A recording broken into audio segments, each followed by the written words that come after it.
So we've got a new release again of, just adjust this slightly, we've got a new release of Apple's operating system. It's iOS and it's on 10.1 point something I think now. This is middle to late December 2016. And it's become pretty apparent that they're really writing this for all the iPhones out there. It's become a kind of priority for them to keep their iPhone ahead of everybody. Whether they're managing that or not, the point is it's obviously a priority for them. And that priority has meant that anything to do with iPads, they're now seemingly let slip. So, cut long story short, against my better judgment, somebody in my household has upgraded our iPad to this latest operating system from Apple. I didn't like the look of it from the outside, and hearing that it was bricking a lot of units, a lot of devices, I didn't like the sound of that. But it was upgraded, and a week later it's running badly and keeps locking up despite having 10% of the memory area free, which is 6 gigabytes or so. So it's pants. Apple are now a company that Steve Jobs went, you see, in about 12 to 18 months after he went, there was still quite good stuff getting produced.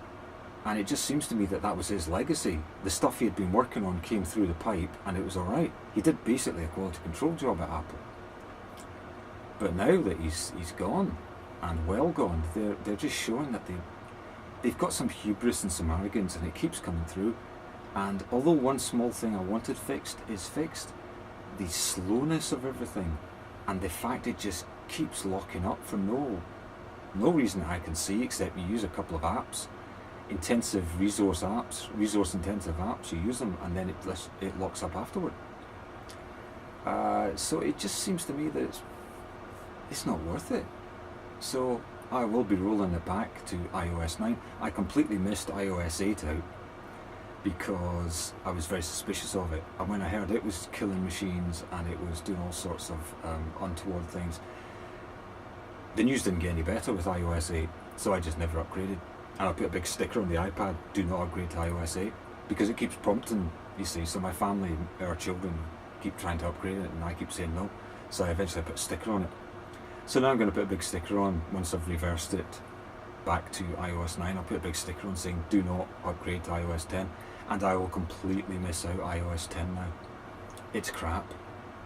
Apple, if you can't do it properly, then get someone who can. You know, really. I mean, it's almost as if they just don't try it when they've done it. It would be the first company that actually made a new system and then didn't properly test it on some of their old devices and just left the users to flounder. Big IT suppliers do this. I hated it when I was getting paid to fix things, and I hate it even more when my time is free and unpaid. It's very time consuming to fix all Apple's problems, and you feed back to them what the issues are and they just don't listen.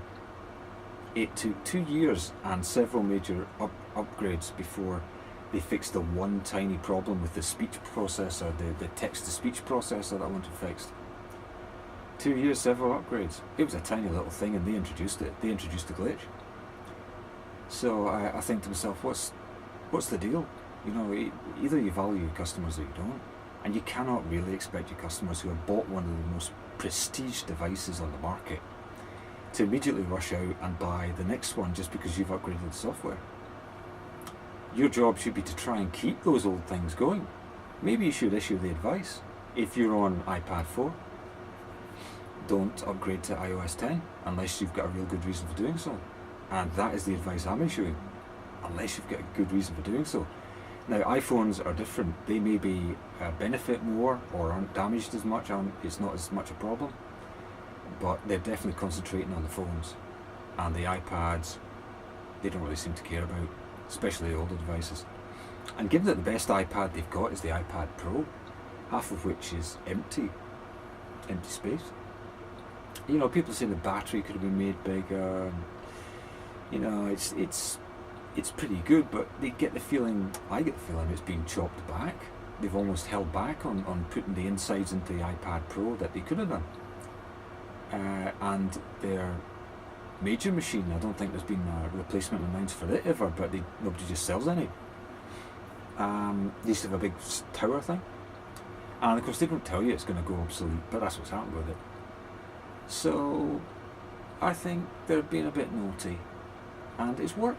It's a load of work, and you know, basically I've got to churn back, I've got to go back to whatever restoration I did and whatever backup I did and restore it. What kind of company does that to people? It's a pain in the arse. So thanks a lot, Apple. Piss off. Thanks for watching and listening.